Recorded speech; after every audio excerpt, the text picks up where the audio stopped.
Hey donc salut à toutes et à tous les amis, c'est donc Darkhoz pour enfin la fameuse vidéo du chapitre numéro 52 de Boruto. Avant de parler du chapitre, il est important de voir un peu ensemble le phénomène, l'histoire et l'enquête entre Kodashi et Masashi Kishimoto. Dans la nuit du 6 au 7 novembre 2020, une nouvelle surprenante s'abat sur l'intégralité des lecteurs de l'œuvre Boruto. Il est dans les alentours de 10h du matin au Japon, lorsqu'un jeune homme d'une vingtaine d'années apprend une nouvelle surprenante via ses actualités journalières. Cette fameuse nouvelle, il s'empresse alors de la partager rapidement sur ses réseaux sociaux ainsi qu'à ses amis proches. Il faudra à son message moins de 2 heures pour qu'il fasse le tour du monde et nous parvienne à nous les Français. Il est donc 3h du matin et les premiers tweets commencent à voir le jour dans nos fils d'actualité. C'est alors officiel, à partir du chapitre numéro 52 qui sortira le 20 novembre 2020, Ukyo Kodashi quittera officiellement l'équipe de direction de l'œuvre Boruto Naruto Next Generations. Après plus de 4 ans de loyaux services, le scénariste désormais reconnu par tous les fans de la licence disparaît aussi rapidement qu'il était arrivé le 9 mai 2016. 51 chapitres qui ont prouvé au monde entier que l'œuvre Boruto méritait sa place au sommet du shonen actuel.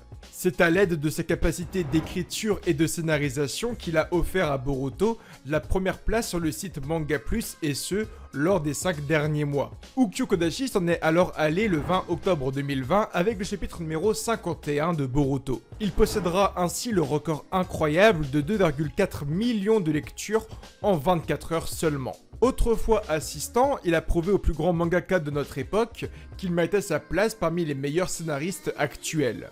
Ukyo Kodashi n'est désormais plus un inconnu, mais bel et bien un homme ayant ancré à l'aide de sa plume son nom dans la tête de millions de fans.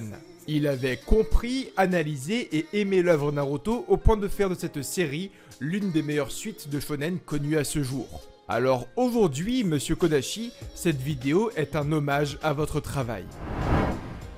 Lors du chapitre 51 sorti le 20 octobre 2020, Kurama proposait à son Jinchuriki d'utiliser une ultime et dernière technique. Cette dernière permettrait de vaincre une bonne fois pour toutes Ishiki et d'offrir ainsi au monde Shinobi une paix durable. Malgré ce choix désormais inévitable, le Biju aux 9 queues expliquait au 7ème Hokage que le contre-coup serait vital, puisque les deux amis finiraient par en mourir une fois cette technique achevée. Voilà ce que représente réellement aujourd'hui le mode Baryon proposé par Kurama. Mais d'où vient cette nouvelle technique créée par Masashi Kishimoto? Quelle est l'inspiration ayant mené à cette création? Le nouveau scénariste s'est-il inspiré du Baryon ou bien du barium? Les deux mots se ressemblent énormément, mais pourtant tout les oppose. Durant cette vidéo, nous allons alors découvrir les moindres secrets de cette nouvelle technique, alors restez attentifs. Il y a de cela 2 semaines, je vous expliquais que le mode Baryon était la 9ème transformation de Naruto à l'aide du pouvoir de Kurama dans son intégralité. Ainsi, avant que la vidéo ne commence réellement, je vous invite à me rejoindre dans l'espace commentaire afin de me donner votre forme de Naruto favorite. J'ai déjà hâte de lire vos réponses. Cette 9ème phase est bien différente de celle connue à ce jour. Voilà alors ce que nous savons aujourd'hui sur ce nouveau pouvoir. Contrairement aux précédents modes connus à ce jour comme le mode Kurama ou le mode Rikudo, le mode Baryon quant à lui puise son énergie en interne, là où les précédentes formes puisaient le chakra à l'extérieur de l'être vivant. Pour l'instant, rien ne prouve réellement qu'elle peut seulement et uniquement être utilisée par Kurama. Ainsi, les 8 autres Biju pourraient bel et bien l'utiliser à leur tour, même si les chances restent complètement minimes. Mais alors pourquoi Kurama serait le seul et unique démon à pouvoir utiliser cette ultime capacité? Même si ce n'est pas dit mot pour mot dans les derniers chapitres, il semblerait que le mode Baryon est seulement utilisable lorsqu'un Biju et un Jinchuriki l'utilisent ensemble. Ainsi, l'addition des 2 chakras différents semble être le facteur primaire d'après Kyuubi. Le démon expliquera durant le chapitre que cette ultime technique est semblable, voire identique, au principe de fusion nucléaire.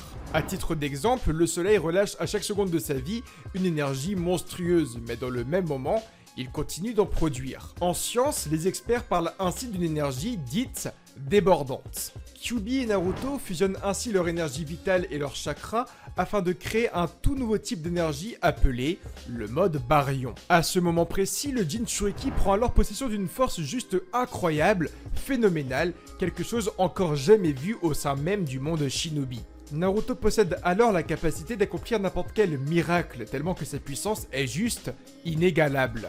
Malheureusement, vous l'avez compris, le mode Baryon possède une grande faiblesse. Comme dit précédemment, Naruto utilise non pas une énergie externe, mais bel et bien une énergie interne et surtout une énergie vitale. Ainsi, vous l'avez compris, plus Naruto utilise le mode Baryon, plus il se rapproche de la mort. D'un point de vue métaphorique et littéraire, Naruto Uzumaki est alors comparé lors de ce dernier chapitre à une étoile prête à s'éteindre. Mais pensiez-vous réellement que le mode Baryon octroyait à son utilisateur une simple augmentation de ses capacités physiques? Ainsi, si vous faisiez partie de ce pourcentage de lecteurs, sachez que vous êtes malheureusement dans le faux. Telle une radioactivité, le mode Baryon possède la capacité d'infecter le corps d'autrui.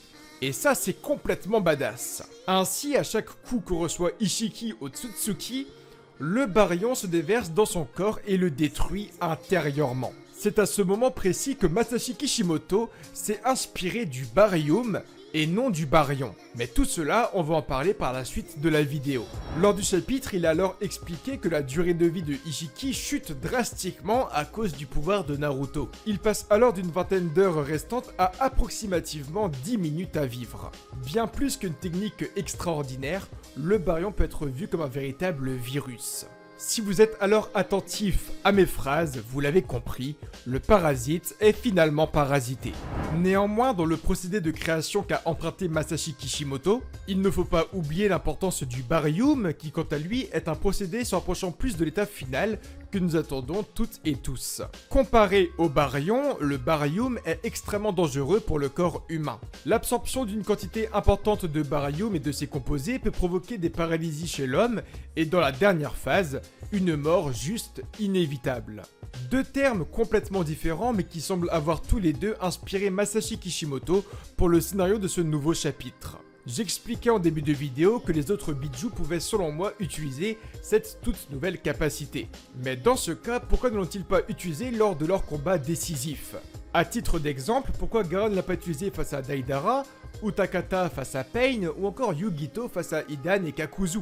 Le mode Baryon aurait ainsi permis à ces nombreux duos de disparaître, mais en emportant bien évidemment certains membres de l'Akatsuki. Néanmoins, vous le savez, plusieurs questions apparaissent déjà dans mon imaginaire. Pour commencer, est-ce que les autres Bijou en avaient réellement connaissance? Connaissaient-ils réellement le mode Baryon? Kurama serait-il alors parmi les 9 démons le plus intelligent des enfants d'Agoromo? Kyuubi est-il le seul et unique démon à connaître cette technique créée pour le sacrifice? Pour beaucoup, la connaissance de Kurama vous a choqué, mais rien n'est vraiment étonnant et je vais donc m'expliquer. En réalité, Kyuubi existe depuis plusieurs millénaires comme les 8 autres démons. Il est à notre époque l'un des personnages les plus vieux que nous connaissons. Par ce biais, il est également important de se rappeler qu'il a traversé les siècles, mais également plusieurs types de croyances. Il est passé par plusieurs Jinchuriki de sexes différents et il a également vu, comme avec Naruto, la vie au travers de leurs yeux. Kyuubi est en effet un démon, mais il possède énormément de connaissances humaines. À titre d'exemple, souvenez-vous tout de même que ce démon connaît l'écriture humaine. C'est une chose qui n'est pas spécialement évident à mes yeux. Pourtant, oui, Kyuubi sait écrire. Ainsi, il n'est pas étonnant que Kurama ait appris diverses choses au travers des yeux d'Agoromo, de Mito et Kushina Uzumaki, ou encore de Naruto.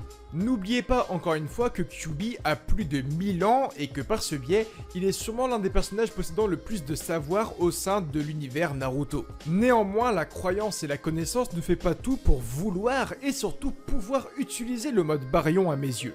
Vous vous posez alors la question actuellement de savoir ce que Kurama possède comme caractéristique que les autres Bijou ne possédaient pas avant d'être scellés par l'Akatsuki. La réponse est alors simple, voire évidente à mes yeux, et c'est mon avis, il s'agit de l'envie de sacrifice.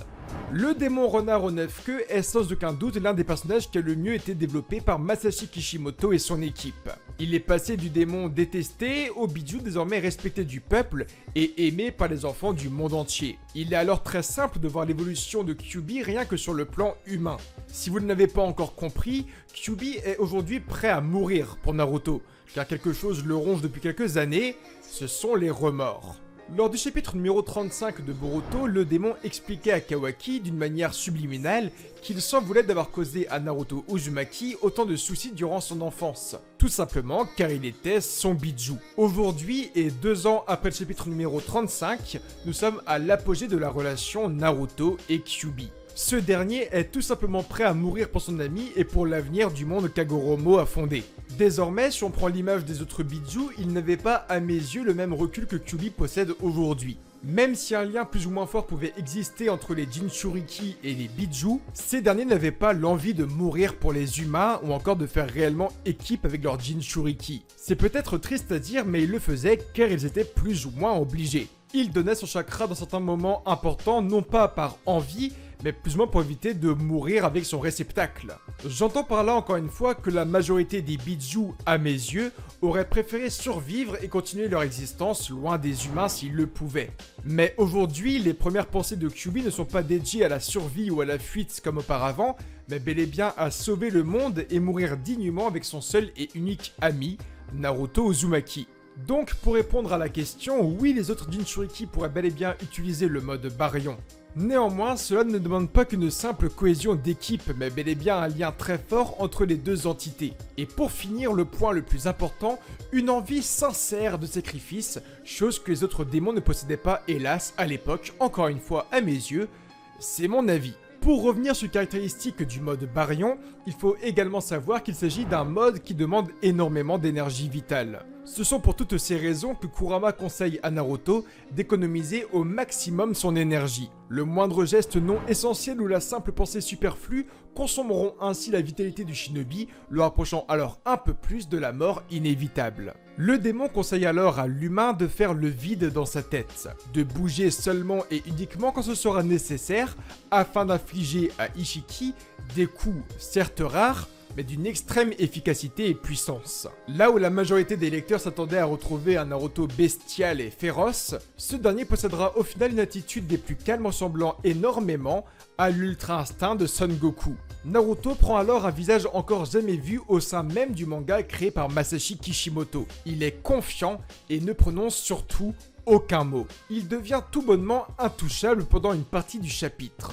Naruto surpasse à ce moment précis pendant quelques précieuses minutes Ishiki Otsutsuki. La vision et l'analyse du 7ème Hokage surpassent avec grande surprise les capacités de Sasuke Uchiha possédant pourtant un Sharingan et un Rinnegan d'une extrême puissance et efficacité. Néanmoins, le retournement des situations était prévu et nous l'attendions toutes et tous à un moment donné. C'est désormais dos au mur et totalement paniqué qu'Ishiki Otsutsuki aperçoit à l'aide de sa pupille que sa durée de vie chute drastiquement. Il ressent également à l'extérieur de la dimension que le chakra de Naruto Uzumaki est relié à Kawaki par le biais d'une prothèse. Il parvient alors par la plus grande des surprises à ouvrir un énième portail et à ramener Kawaki à quelques mètres seulement de lui. Après une quarantaine de pages d'une extrême violence, Naruto arrive sur la fin du mode Baryon et la vie commence doucement à le quitter. Sasuke est quant à lui impuissant face à la situation. Il reste moins de 10 minutes seulement à Ishiki pour poser à nouveau le Kama sur son réceptacle. Quelques minutes qui à elles seules détermineront l'avenir de la Terre et de ses habitants. Alors que l'espoir semble s'éteindre, Momoshiki Otsutsuki reprend alors possession du corps de Boruto et se redresse dans un calme des plus sinistres. Désormais, une question continue de me tarauder l'esprit. Momoshiki sera-t-il l'allié affrontant Ishiki ou bien l'ennemi permettant à ce dernier de poser à nouveau le Kama sur Kawaki? Il y a quelques semaines, une vidéo était déjà sortie sur ce sujet, mais il est selon moi possible qu'un combat arrive prochainement entre Momoshiki et nos héros légendaires. Un combat durant lequel le fils de Naruto Uzumaki pourrait recevoir sa cicatrice des mains de son sensei. Au terme de cet affrontement, Naruto pourrait réunir ses dernières forces afin de sauver et éloigner au maximum Kawaki. Finalement, il finira par s'écrouler, voyant avant de mourir un losange bien lugubre réapparaître sur le corps de son enfant adoptif. Le chapitre 52 ou 53 pourrait alors se terminer sur l'image d'un Kawaki se relevant et expliquant ainsi que la victoire est désormais sienne. En tout cas, c'est la fin de la vidéo. Merci de l'avoir regardé, c'est juste sincère de ma part. Merci du fond du cœur. On est plus de 80 000 abonnés désormais. Merci pour ça aussi. Je préfère largement aujourd'hui me focus sur la qualité que la quantité, me poser sur un beau texte, un beau montage pour tout simplement vous faire plaisir. Je vous invite une deuxième fois à checker la chaîne de Takiro et de Shiro qui sont à mes yeux deux très bons amis mais surtout l'avenir du YouTube manga. Je déconne pas, ils iront hyper loin, alors je vous en supplie, allez checker leur chaîne. En attendant, tu peux lâcher un énorme like, t'abonner à la chaîne, me joindre sur Facebook, Twitter, Instagram et Snapchat. Tous les réseaux sont en description. Je t'aime fort, je te dis à très bientôt. Merci encore une fois d'être présent jusqu'au bout de la vidéo. Tu es le boss. Prends soin de toi, de tes amis et de ta famille. Ciao.